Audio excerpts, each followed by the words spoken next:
कि मैंने कहा ना तुमसे, मेरी सारी मीटिंग्स कैंसिल कर दो। हाँ हाँ, दिल्ली वाली मीटिंग भी। मैं बहुत ही बड़ी मुसीबत में फंस गया हूँ, मैं घर से बाहर नहीं निकल सकता हूँ। अजीब मुसीबत है, पैसा कम हो तो गरीबी परेशान करती है, और जब पैसे ज्यादा आ जाते हैं तो इनकम टैक्स वाले साथ आते हैं। ये तो अच्छा हुआ मुझे पता चला कि रेड पड़ने वाली है, नहीं तो पता नहीं क्या हो जाता। हाँ हाँ, कैसे भी करके सारा पैसा मुझे घर से बाहर लेके जाना है, और उसके बाद मैं शहर से कहीं दूर छुट्टियां मनाने चला जाऊंगा। ठीक है, मैं बाद में तुमसे बात करता हूं।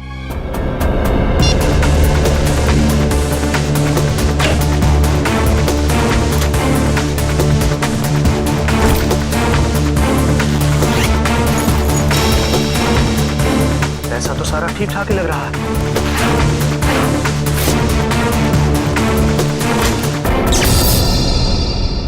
अरे, ये लाइट कैसे चली गई? ऐसे तो कभी जाती नहीं है लाइट।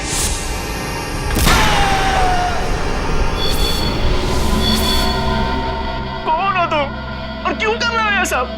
तुम तो एक लेखक हो ना, जानते ही होगे कि कोई किसी की जान क्यों लेता है। जान लेने की 3 ही वजह होती है, पैसा, प्यार और बदला। मुझे तुमसे बदला लेना है।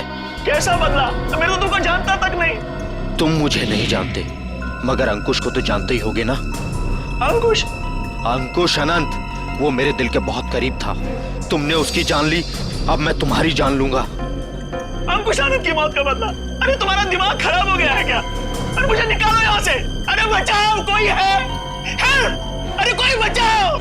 कोई नहीं बचाएगा अब तुम्हें।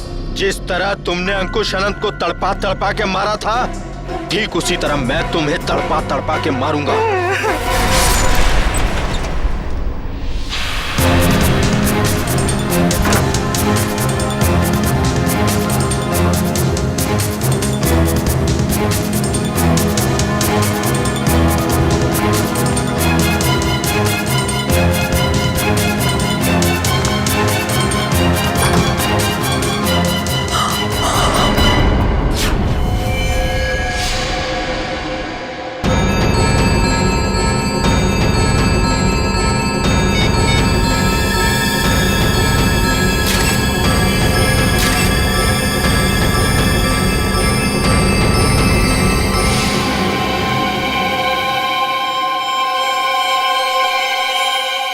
ये क्या है? चाकू।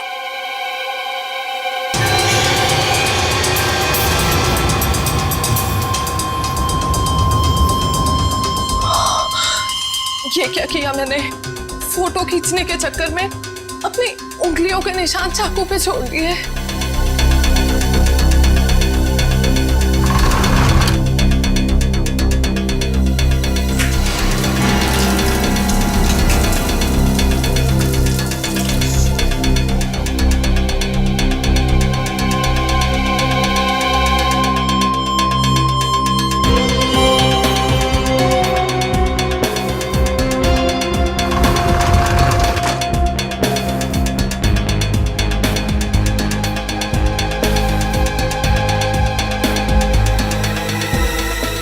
अभी बाहर के पब्लिक फोन से सीआईडी को फोन कर देती हूँ।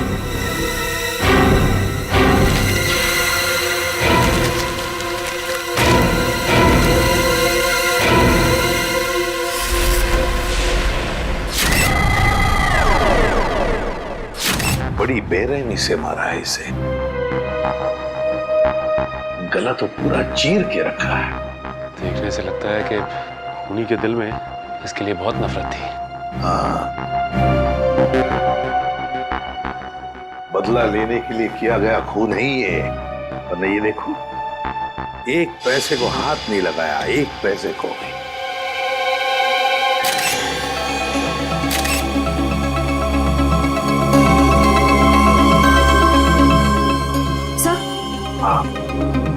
सर ये देखिए, ये चाकू वहाँ बेड के पास पड़ा हुआ था।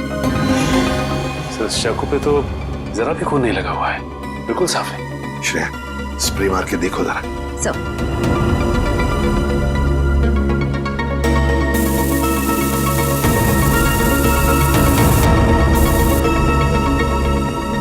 सर ये देखिए, इसका मतलब खून इस चाकू से ही किया गया है।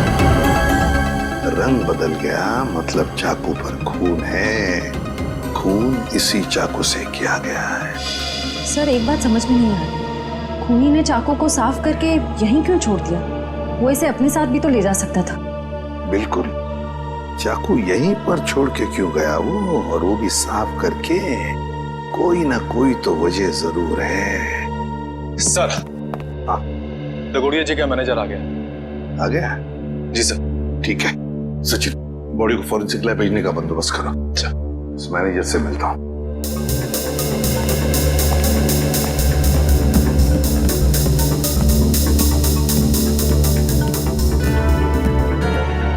सर ये सब कैसे हो गया सर? मुझे यकीन नहीं हो रहा है सर। सर कल रात को ही तो मेरी दगोड़िया सर से फोन पे बात हुई थी, तब तो सब ठीक था। दगोड़िया जी का किसी के साथ कोई झगड़ा वगड़ा था? कोई दुश्मनी थी? नहीं सर, जहाँ तक मुझे याद है ऐसा कभी उन्होंने कोई जिक्र नहीं किया। एक लड़की ने हमें फोन किया था, वो कहाँ है? सर लड़की ने? हाँ। नहीं सर, दगोड़िया सर के परिवार में इनके अलावा और कोई नहीं है। दगोड़िया सर अकेले ही थे। तो सर फिर जिस लड़की ने हमें फोन किया था वो कौन थी? सर कहीं वही लड़की खूनी तो नहीं थी? नहीं श्रेया, लड़की खूनी नहीं हो सकती। लाश को उठा के ऊपर लटकाना कोई आसान काम नहीं है, ये कोई लड़की नहीं कर सकती। सर एक और बात समझ में नहीं आ रही, लड़की हमें इन्फॉर्म करने के बाद कि खून हुआ है यहाँ पे, खुद कैसे गायब हुई? डर गई होगी और शायद इसीलिए उसने लैंडलाइन से, मेरा मतलब है पीसीओ से हमें फोन किया होगा। ऊपर जो पैसों से भरी बैग है, क्या जानते हैं आप उस पैसे वाले बैग के बारे में? दरअसल दगोड़िया सर कल काफी परेशान थे। एक्चुअली उन्हें पता चला था कि उनके घर में इनकम टैक्स की रेड पड़ने वाली है और इसीलिए उन्होंने अपनी सारी मीटिंग्स भी कैंसिल करवा दी थी। अच्छा, तो शायद इसीलिए पैसे ठिकाने लगाने के प्लानिंग में लगे होंगे दगोड़िया जी। बस उसी वक्त खूनी आ गया और दगोड़िया जी का काम तमाम कर दिया।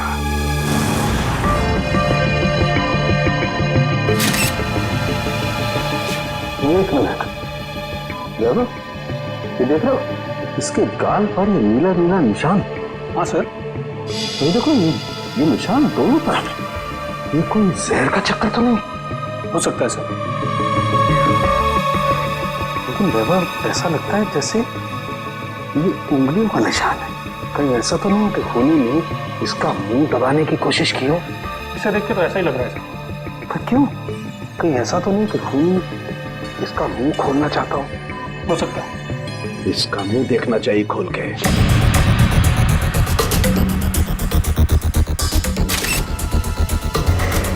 जरा फोर्स देना।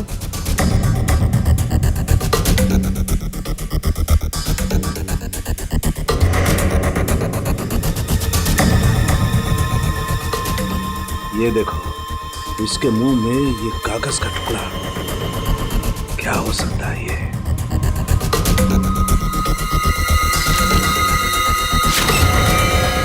अंकुश आनंद, ये किसका नाम हो सकता है? खूनी अपना नाम लिख करके तो कागज का टुकड़ा इसके मुंह में डालेगा नहीं सर। फिर चक्कर क्या है?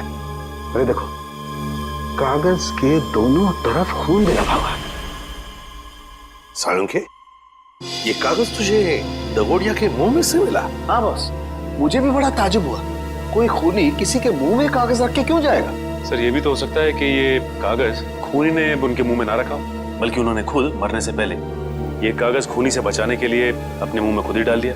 हाँ सर, हो सकता है उनकी मौत इस कागज की वजह से ही हुई हो सकता है वो ना चाहते हो कि ये कागज खूनी के हाथ लग जाए, इसीलिए उन्होंने इस कागज को अपने मुंह में छुपा लिया। नहीं श्रेया, मुझे नहीं लगता कि कागज उन्होंने खुद अपने मुंह में छुपाया, बल्कि जिस तरीके के नीले निशान उनके गालों पर पड़े हुए थे, मुझे तो ये लगता है कि खूनी ने जबरदस्ती उनका मुंह खोला और बाद में ये कागज उनके मुंह में ठूस दी। साळुंखे, खून से सने कागज पर लिखा अंकुश आनंद। ये जो खून है, क्या दगोड़िया के मुंह के अंदर कोई चोट के निशान या फिर कोई खून था? नहीं बॉस, लाश के मुंह में किसी किस्म का कोई जख्म या कोई चोट का निशान नहीं था। मुझे लगता है कि खूनी ने पहले दगोड़िया साहब को मारा और उसके बाद ये कागज उनके मुंह में रख दिया। ये जो खून लगा है कागज पे, ये खूनी का है? नहीं सचिन, ये खून दगोड़िया साहब का है। मैंने चेक कर लिया बॉस। सर, हाँ।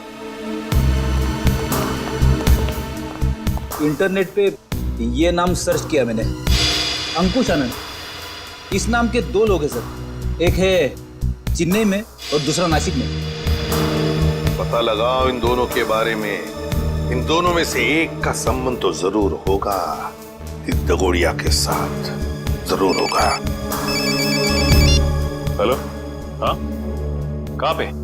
ठीक है, हम लोग पहुंचते हैं। सर, एक और खून हो गया है, लेखक मुकेश कुमार का। लेखक मुकेश कुमार?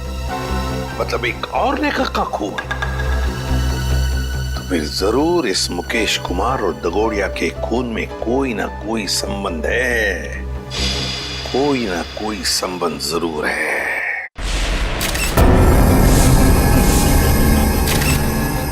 बड़ी बेरहमी से कत्ल किया इसका। सालों के सर, ये ग्लास बॉक्स एयर टाइट ही है।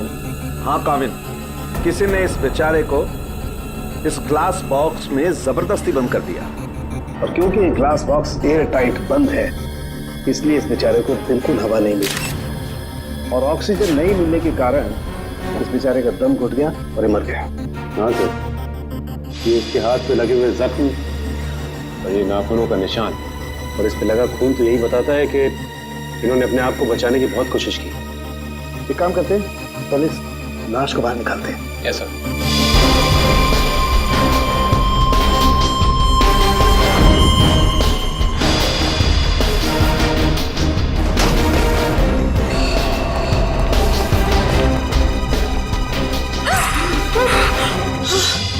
सर, पड़ोसियों को लेकर आया हूँ।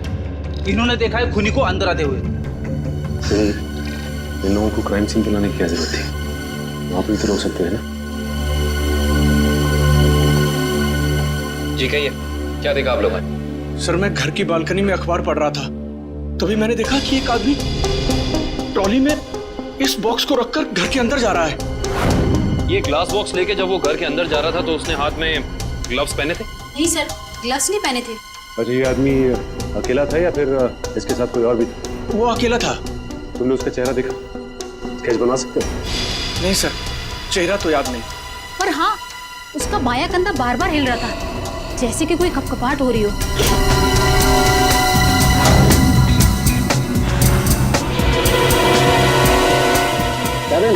Yes sir.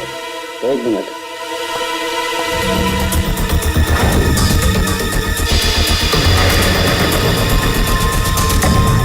ये देखो करण, इस लाश के मुंह में भी ये कागज का टुकड़ा। कहीं इस कागज के टुकड़े पे भी अंकुश आनंद का नाम तो नहीं लिखा? देखना पड़ेगा।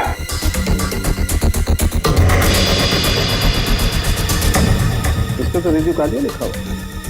रिजू कालिया? ये तो रिजू कालिया इनकी किताब का ही एक किरदार है, और उसकी भी मौत कहानी में बिल्कुल इसी तरह से हुई थी, दम घुटने की वजह से। इसका मतलब ये अंकुश आनंद ये भी दगोड़िया की किसी किताब का किरदार है, और ये सारा का सारा काम सीरियल किलर का है। तो एक के बाद एक लेखकों को बिल्कुल उसी तरह से मार रहा है जैसे कि लेखक अपनी कहानी में किरदार को मारता है। ऐसे ही लगता है। सालों के सर, ये ग्लास बॉक्स पे कोई फिंगरप्रिंट्स मिले अभी तक कि नहीं?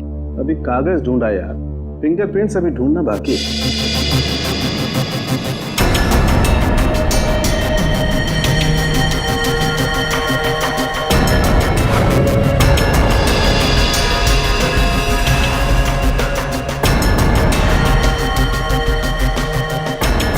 मैग्नीफाइंग ग्लास देना जरा।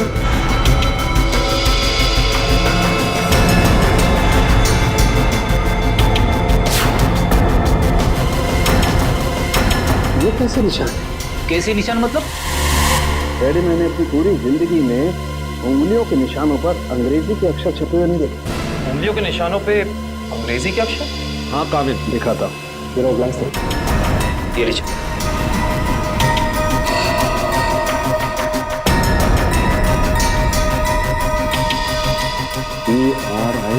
PRIUN, देखो क्या चक्कर सकते हैं। पड़ोसी भी कह रहा था, ये ग्लास बॉक्स लेकर जो इंसान यहाँ आया था उसने ग्लव्स नहीं पहने थे। इसका मतलब ये अनोखे उंगलियों के निशान उसी इंसान के हैं। उंगलियों पे छपे हुए अक्षर?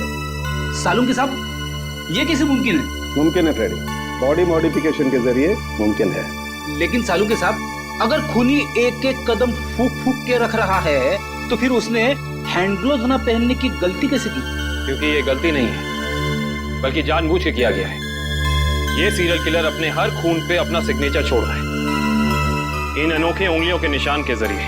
हाँ, और इस तरह के निशान हर आदमी अपनी उंगलियों पर बनवा भी नहीं सकता। और इस तरीके के निशान हर जगह बन भी नहीं सकते। इस शहर में ऐसे बहुत कम टैटू पार्लर हैं जहां इस तरीके का बॉडी मॉडिफिकेशन होता हो, बहुत कम।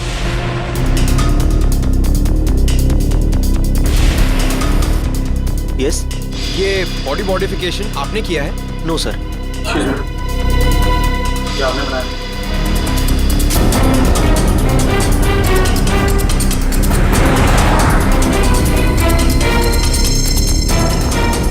अभी बिजी हूं मैं, बाद में आना। हम भी बहुत बिजी रहने वाले लोग हैं, बाद में आने का वक्त नहीं है हमारे पास।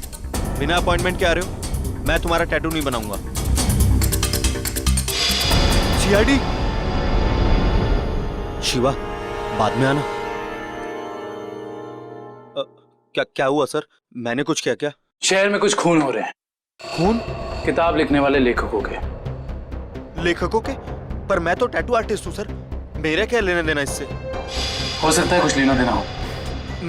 मैं समझा नहीं सर। बॉडी मॉडिफिकेशन भी करते हो ना तुम? जी हाँ सर, मेरे पास लाइसेंस भी है, मैं दिखाता हूँ। कोई जरूरत नहीं, ये फोटो ध्यान से देखो। ये त्रिकोण वाली कलाकारी तुमने दिखाई थी किसी के हाथ पे? जी हाँ सर, मैंने की थी, पर मुझे नहीं पता था कि ये किलर होगा सर। पता है, डरो मत।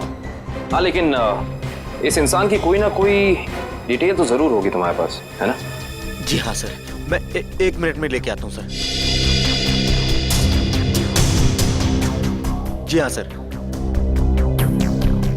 देखिए सर, त्रिकोण अनुकरण नाम है इसका। त्रिकोण अनुकरण? ये किसी आदमी का नाम है या किसी एनजीओ का?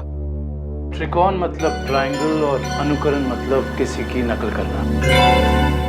मतलब कोई ट्रायंगल बना के किसी की नकल कर रहा है? शायद त्रिकोण नाम का कोई पुराना सीरियल किलर रहा हो जिसकी नकल ये वाला खूनी कर रहा है। एक काम करते हैं, अपनी डेटाबेस में चेक करते हैं कि त्रिकोण नाम का कोई क्रिमिनल था क्या। हाँ निखिल, त्रिकोण नाम का सीरियल किलर कहाँ पे? कौन सी जेल में? शांति नगर। ओके ठीक है, थैंक यू। चलो, एक त्रिकोण का पता तो चला है जो ठीक उसी ढंग से लेखकों का खून करता था जैसे अभी हो रहा है, लेकिन वो पिछले 4 साल से जेल में है। मतलब या तो ये खूनी जेल से बाहर निकल के मार रहा है या फिर कोई त्रिकोण की नकल कर रहा है।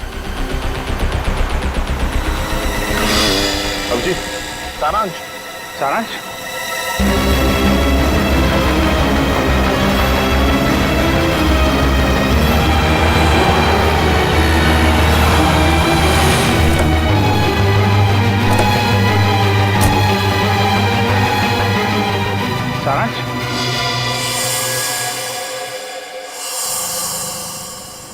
नहीं अंकल, मैं तो अभिषेक हूँ। माफ करना, हम इसे कोई और समझ बैठे। सर 15 दिन हो गए, अखबार, न्यूज़पेपर्स, हर जगह कोशिश कर ली, मगर सारांश हमें मिला ही नहीं सर। मिलेगा पंकज, जरूर मिलेगा। मेरा दिल बोल रहा है सारांश हमें जरूर मिलेगा। सर, ये लोग सीआईडी से आए। आइए सर, मैं आप ही लोगों का इंतजार कर रहा था। त्रिकोण से मिल सकते हैं हम लोग? हाँ, क्यों नहीं। पर सर, मुझे नहीं लगता कि त्रिकोण ये सारे खून कर रहा है, क्योंकि इस जेल से बाहर निकलना बिल्कुल ही नामुमकिन है। अच्छा, इस त्रिकोण का स्वभाव कैसा है अभी यहाँ इस जेल में? हिंसक और खतरनाक ही है या? नहीं सर, ऐसा बिल्कुल भी नहीं है। वो तो बहुत ही शांत और सुलझा हुआ है। मैं तो खुद चाह रहा था कि सरकार से अपील करूं कि उसकी सजा माफ कर दी जाए। अब ये कोई संयोग तो नहीं हो सकता कि कोई उसकी नकल करके खून कर रहा है? हाल ही में कोई आया था उससे जेल में मिलने के लिए? नहीं सर, आप तो जानते हैं कि वो स्पेशल सेल में है, और स्पेशल सेल में बाहर वाला तो क्या, कोई जेल का कैदी भी उससे नहीं मिल सकता। चलिए जरा मिल लेते हैं।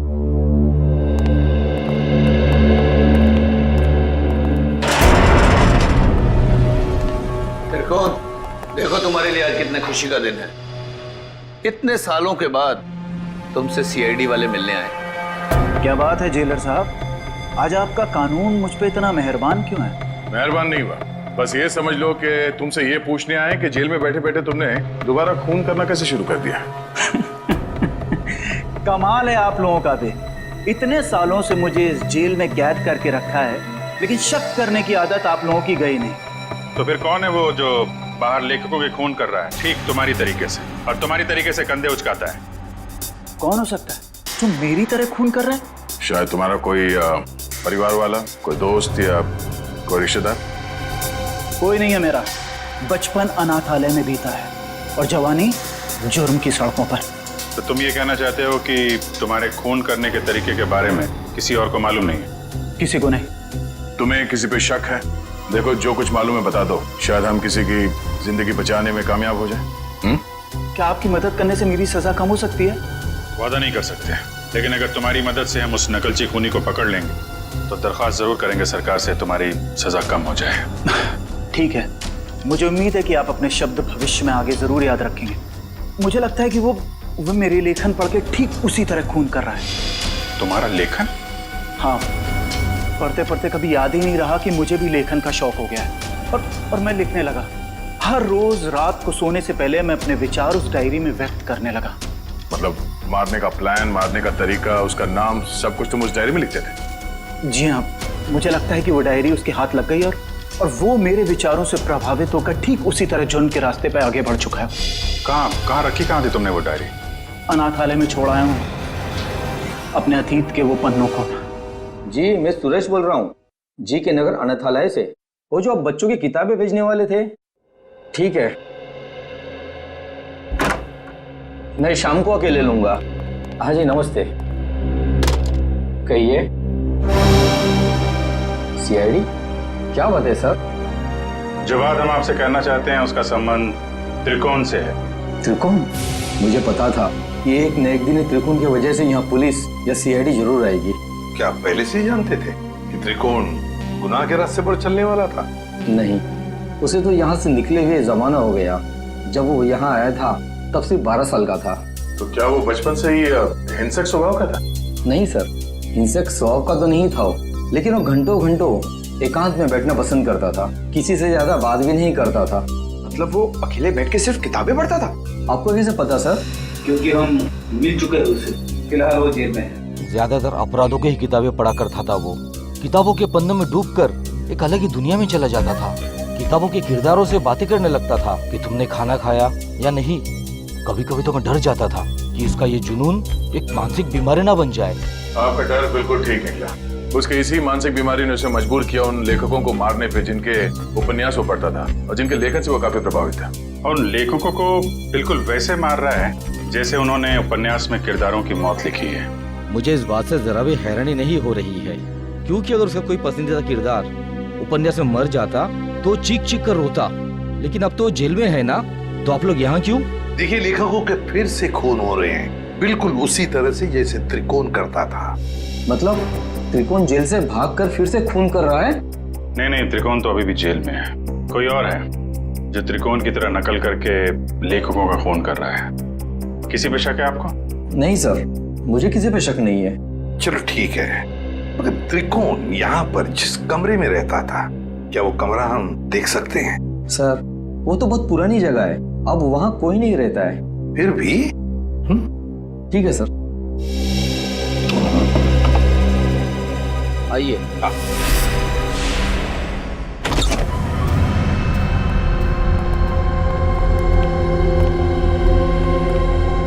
तो ये है त्रिकोण का कमरा। मैनेजर साहब, त्रिकोण के पास एक डायरी हुआ करती थी, कुछ जानते हो उस डायरी के बारे में? नहीं सर, हमें तो ऐसी कोई डायरी नहीं मिली। वैसे आप देख सकते हैं सर, यहाँ पे कुछ पुरानी किताबें पड़ी है, शायद उसमें हो। देखो फ्रेंड, किताबों को ऐसे क्यों रखा गया? संभाल के क्यों नहीं रखा? ऐसे तो दीमक खा जाएंगे इसे। माफ करना सर, दरअसल इस कमरे की तरफ मैंने ध्यान ही नहीं दिया।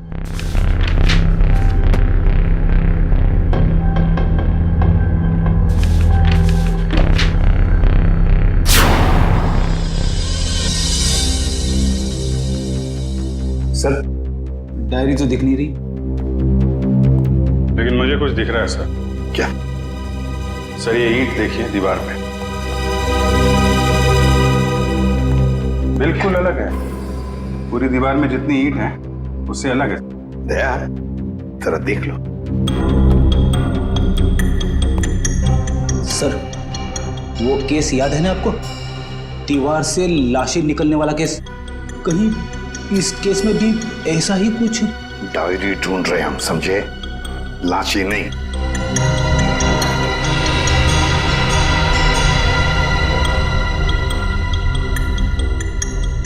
नहीं फ्रेडी, ये लाश से दूर एक किताब भी नहीं रख सकते हैं। सर, फाइल कहाँ है?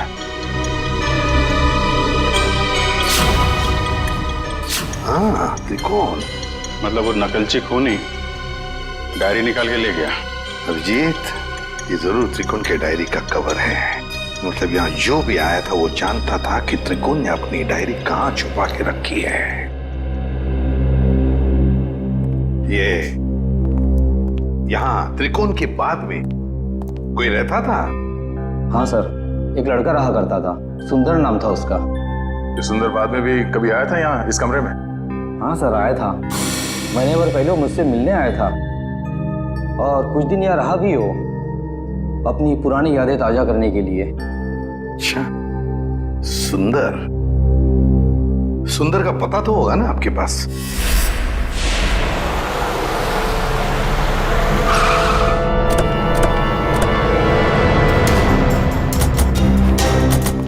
वाह भाई वाह, कितना आलीशान घर बनाया सुंदर ने। अंदर चल के देखते हैं और क्या क्या आलीशान राज छिपा रखे हैं सुंदर ने। दरवाजा तो खुला हुआ है, कहीं भाग तो नहीं गया सुंदर? लगता है कुछ गड़बड़ है। सुंदर! ओह माय गॉड, वो देखो।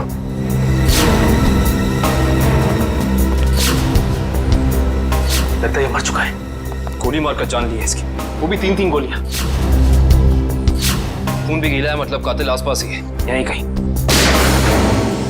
गोली चलने की आवाज इस तरफ से, चलो देखते हैं।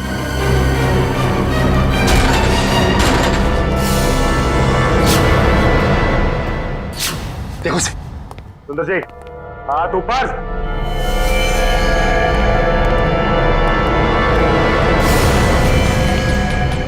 माय गॉड, खूनी बाहर है। दिव्या, विक्रम, पकड़ो उसे। लगता है ये हमें कुछ बताना चाहते हैं। हाँ कमित।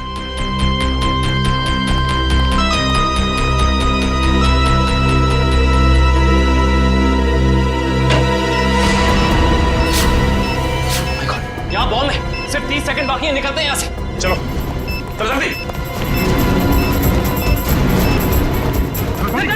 चलिए। मैं मेरी मीना को ऐसा छोड़ के नहीं जा सकता। मीना, मीना, रुक जा, मर जाएगा।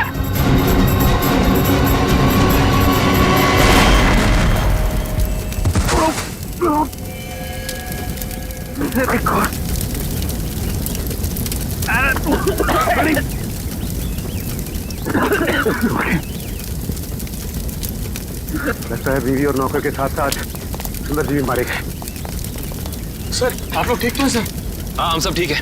उस खूनी का क्या हुआ? सर, वो निकल गया। निकल गया? वाह, मतलब तुम लोग समझ पाने से पहले ही ब्लास्ट हो गया। वो आदमी तुम्हारे हाथ से निकला और ब्लास्ट में मर गया। वाह। हाँ सर, वो सुंदर की पत्नी और नौकर को तो पहले ही मार चुका था। बस वो यही चाहता था कि सुंदर भी मर जाए और हम ये केस बंद करते हैं। सचिन, तुम्हारे कहने का मतलब है कि सुंदर असली सीरियल किलर नहीं है? नहीं सर, उस किलर को हमने भागते हुए देखा सर। हम लोग उसे पकड़ नहीं पाए। सर एक बात और, जब वो भाग रहा था तो अपने कंधे को बार बार झटक रहा था सर। असली किलर भागते हुए कंधे झटक रहा था। सुंदर असली किलर नहीं है। तो फिर ये असली त्रिकोण का अनुकरण करने वाला, उसकी कॉपी करने वाला त्रिकोण अनुकरण, ये जो भी कोई है जो हमें फंसाने की, गुमराह करने की कोशिश कर रहा है, इससे तो अब हम उसी की खुद के ही जाल में फंसा देंगे। हेलो, एक और खून? लेखक कुशल। ठीक है माता। लेखक कुशल का खून? ये त्रिकोण अनुकरण तो खून पे खून किए जा रहा है। लेकिन सर, ये त्रिकोण अनुकरण एक के बाद एक लेखकों को ही क्यों मार रहा है? वही तो फ्रेडी, वही तो 3-3 लेखकों को मार चुका है ये त्रिकोण अनुकरण। जरूर इसके पीछे कोई ना कोई राज है, कोई ना कोई राज है जो असली त्रिकोण हमसे छुपा रहा है। सुंदर बॉम्ब ब्लास्ट में मारा गया? हाँ, और उसके बाद एक और लेखक कुशल का भी खून हो गया। अभी तो आप कह रहे थे कि सुंदर ही वो नकलची खूनी है। अगर सुंदर मारा गया तो फिर कुशल को किसने मारा? बंद करो ये ड्रामा, समझे? सुंदर के घर के बाहर जो मुजरिम भाग रहा था वो भी अपने कंधे को वैसे ही झटक रहा है जैसे तू झटक रहा है भाई। अब ये बताओ कि तुम इस जेल से बाहर जाते कैसे हो? हाँ? राज क्या है इसके पीछे?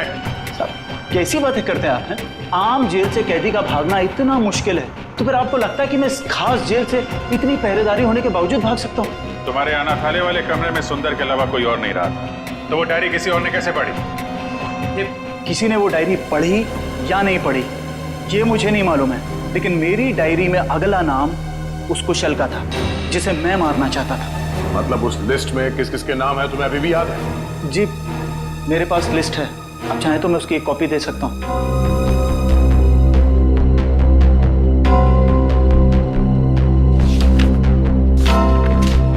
पहले देना चाहिए था, शायद कुशल की जान बच जाती। मुझे इस चीज की उम्मीद नहीं थी। आशा करता हूँ कि आगे किसी और की जान नहीं जाएगी। दीपक, आखिरी नाम दीपक है। खून किया है तुमने, खून। मैंने किसी का खून नहीं किया, मैं तो एक मामूली सा लेखक हूँ। शेखर, भूल गए शेखर को? कौन शेखर? मैं किसी शेखर को नहीं जानता। तुम्हारी किताब खूनी मंजिल का किरदार शेखर। अरे पागल हो गया क्या? वो कोई असली में शेखर इंसान थोड़ी ना है, वो तो मेरी कहानी का एक कैरेक्टर है, मेरा पात्र है वो। चल राइटर साहब, आपको थोड़ा सेंसिटिव होना चाहिए। आप इस तरह जल्दी करेंगे तो कैसे चलेगा? हाँ, अब आप भी जरा इस दर्द को महसूस करिए।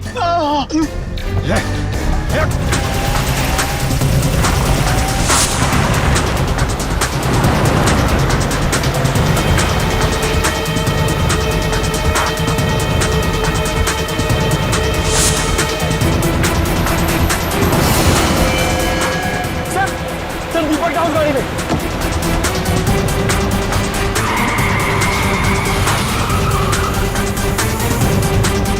उसमें? हाँ सर।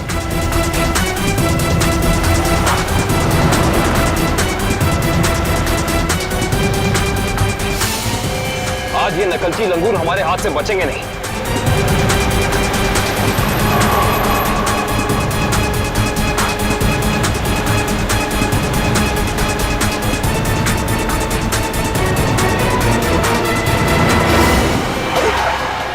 ये कौन आ गया? कोई शराबी होगा सर, इसकी वजह से हमारा खून ही हाथ से निकल जाएगा।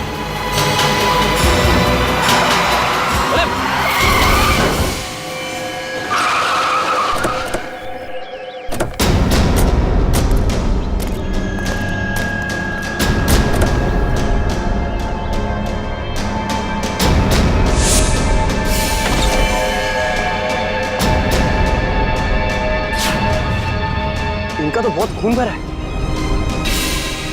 सर वो फोटोज कैसी हैं? फोटोज? एक सेकंड।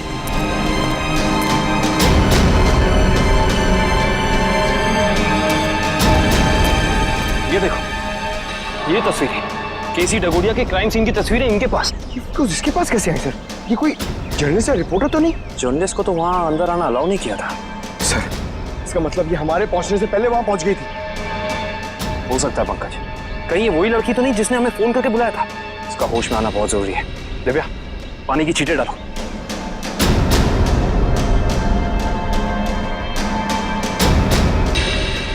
मैडम आप ठीक तो हैं? आप ठीक तो है ना? हाँ मैं ठीक हूँ। हम लोग सीआईडी से हैं। ये तस्वीरें आपके पास कहाँ से आई? देखिए मैडम, जो भी आपको पता है हमें सब साफ साफ बता दीजिए, वरना इन लेखकों के खून में आप फंस जाएंगे। देखिए सर, मैं तो डगोरिया साहब की असिस्टेंट हूँ। वो मेरी मदद कर रहे थे मेरा पहला क्राइम नॉवेल लिखने में, लेकिन उस दिन जब मैं उनके यहाँ पहुंची तो उनका खून हो चुका था। फिर मेरे दिमाग में एक आइडिया आया, मैंने सोचा कि क्यों ना मैं इस पे एक नॉवेल लिखूं। बस इसीलिए मैं आप लोगों का पीछा कर रही थी। ये जानने के लिए कि आप लोग कातिल को कैसे पकड़ेंगे। आप हमारा पीछा कर रही थी, इसका मतलब आप जानती थी कि हम कौन हैं। हाँ। ये नॉवल में ये भी लिख देना कि तुम्हारी वजह से खूनी हमारे हाथ से निकल गया। देखिए सर, मुझे माफ कर दीजिएगा, मैंने ये सब जानबूझ के नहीं किया। वो मेरी गाड़ी का ब्रेक अचानक फेल हो गया था, इसीलिए। सुनिए, अगर आपकी इस गलती की वजह से दीपक को अपनी जान गंवानी पड़ी ना, तो ये कानून आपको कभी माफ नहीं करेगा।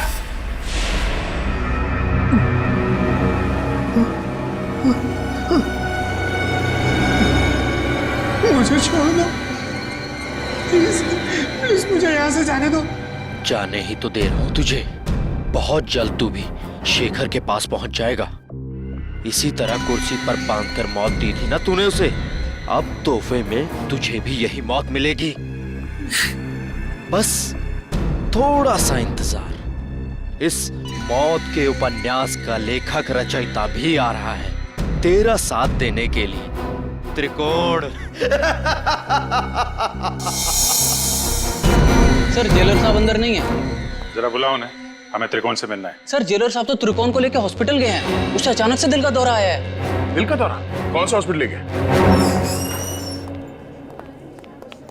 अरे आप लोग? त्रिकोण कहाँ है? आईसीयू में है। क्या बात हो गई? झूठ बोलता है वो हमसे। अब भी कुछ है जो हमसे छुपा रहा है। चलिए दिखाइए। आइए।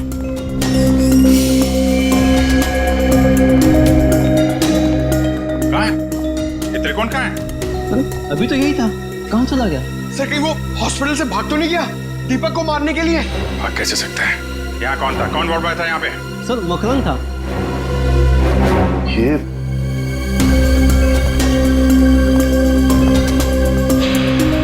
अभिजीत, तो बेहोशी की दवाई है। अभिजीत ये देखो, मकरंद का पैर नीचे गिरा पड़ा है। ये बेहोशी की दवाई कहीं मकरंद को कुछ हो तो नहीं गया? नहीं सर, अभी कुछ देर पहले ही देखा मैंने उसे, किसी मरीज को हॉस्पिटल के बाहर लेके जा रहा था वो। ये मकरंद अभी वापस आएगा? नहीं सर, उसकी ड्यूटी खत्म हो गई। इसमें कहाँ मिलेगा वो? सर दारू के ठेके पे।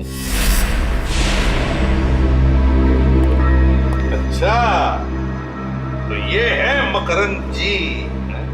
हाँ सर, ये बार में बैठ के अपने दोस्तों के साथ शराब पी रहा था और अपने जुर्म के किस्से चटकारे लेकर सुना रहा था सर। तो हमने सोचा क्यों ना इसे ब्यूरो में ले चले, इसकी अच्छी तरह से खातिरदारी करें। वाह वाह वाह सचिन, ये तुमने बहुत अच्छा काम कर दिया।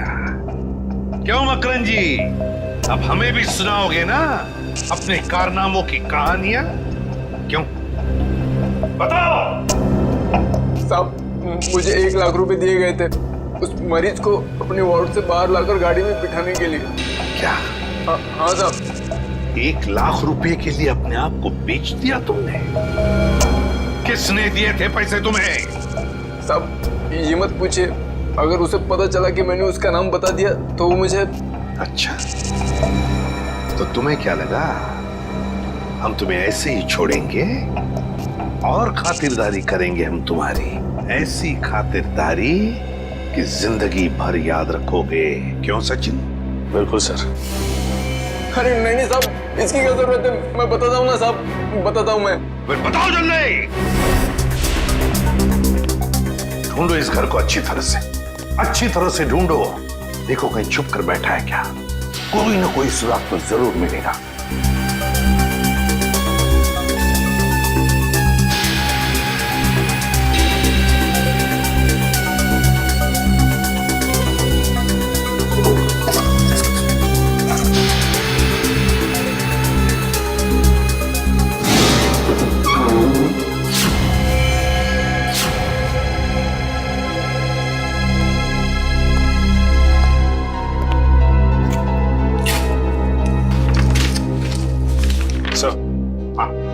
ये देखिए सर, ये कैबिनेट के पीछे कुछ रखा हुआ था।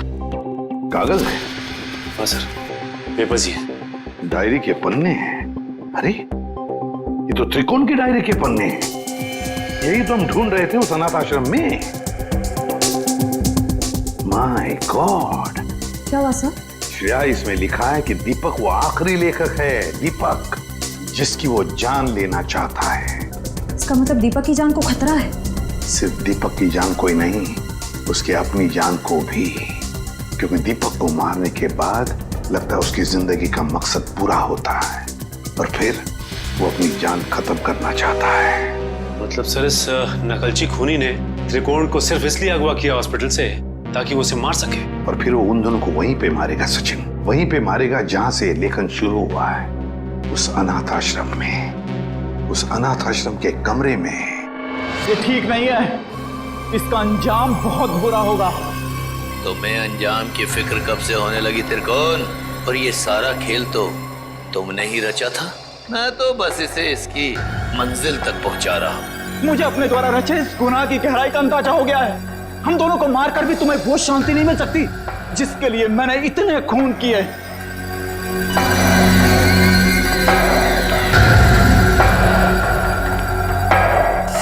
हाँ क्यों नहीं, पर मुझे नहीं लगता कि ये सारे खून त्रिकोण ही कर रहा है। बहुत देर हो चुकी है त्रिकोण। तेरे प्रवचन अब ना तो तेरी जान बचा सकते हैं और ना ही दीपक की। नहीं चला, तुम ऐसा नहीं कर सकते।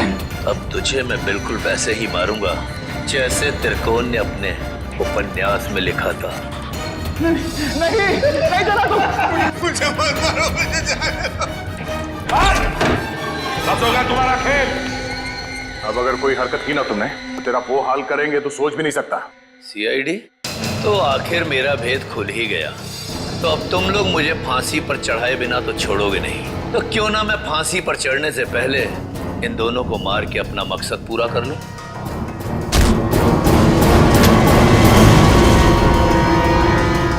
जेलर साहब उर्फ त्रिकोण अनुकरण बहुत झोंक लिया दुनिया की आंखों में धूल। आगे की कहानी हम तुमसे ही सुनेंगे। बताओ जल्दी, क्यों मारा तुमने? मैं जानता था मेरे लेखन में वही आकर्षण है, वही शक्ति है जो उन लेखकों के लेखन में थी जिनका मैंने खून किया। और इसीलिए त्रिकोण ने मुझे इसके अनाथालय भेजा ताकि इसकी डायरी के बहाने मैं इसका लेखन पढ़ सकूं और इसका फैन हो जाऊं, और ऐसा फैन हो जाऊं कि ये मुझसे जो चाहे वो करवा सके। जेलर साहब को फैन बनाने का मेरा सिर्फ और सिर्फ एक ही इरादा था, ताकि मैं अपनी सजा कम करा सकूं। इसलिए मैंने अपने हिसाब से इन्हें खून करने पर मजबूर किया ताकि मैं आप लोगों की मदद से सुंदर को पकड़वा सकूं और अपनी सजा कम करा सकूं। और सुंदर को बलि का बकरा बनाने के बाद मुझे इस बात का अंदेशा हुआ कि त्रिकोण का सपना कभी पूरा नहीं होगा। इसके लिए कुशल, दीपक और त्रिकोण की जान लेना भी जरूरी है। तो मैंने त्रिकोण के खाने में एक दवा मिला दी जिससे इसको दिल का दौरा पड़े, और फिर मैं इसे अस्पताल से अगवा करके इसको इसकी मंजिल तक पहुंचा सकूं। अगर सीआईडी को सुंदर की लाश मिल गई तो शायद वो सीरियल किलर को ढूंढना बंद कर दें। मगर फिर त्रिकोण के उस सपने का क्या होगा? उन सब लेखकों को मार के मोक्ष प्राप्त करने का सपना? नहीं, मैं पूरा करूंगा त्रिकोण का वो सपना। मैं त्रिकोण को गुमराह होने नहीं दे सकता। उन सब लेखकों को मैं मारूंगा और फिर उसके बाद त्रिकोण को भी मैं जिंदगी की जंजीरों से मुक्त कर दूंगा, जैसा कि वो चाहता है। सुंदर के मरने के बाद आप लोग कुशल की मौत की खबर लेकर आए तो मैं समझ गया ये जेलर किसी को नहीं छोड़ेगा, एक एक करके सबको मार देगा और अंत में मुझे मार देगा। तो और क्या करता? तुम्हारे लेखन में कशिश इतनी है। फिर मैं समझ गया अगर मुझे बचना है तो उसका सिर्फ एक ही रास्ता है, सीआईडी को तुम तक पहुंचाना, दीपक के घर। वाह रे वाह, कानून का रखवाला, वाह। और ऐसा घिनौना काम, एक मुजरिम का साथ दिया तुमने। मैं जानता था कि सीआईडी कभी ना कभी पूरा सच जान लेगी, मगर मैं क्या करता? इसके लेखन के आगे मैं बेबस हो गया था और इसके शब्दों के माया जाल में मैं एक खूनी बन गया, एक सीरियल किलर। बकवास, बकवास है सब। तुम दोनों ने मिलकर कितने सारे मासूम लोगों की जानें ली। तुम्हें तो जीने का कोई हक ही नहीं। कानून तो तुम दोनों को फांसी ही देगी, फांसी। For more updates, subscribe to our channel, click the show links and enjoy watching the videos.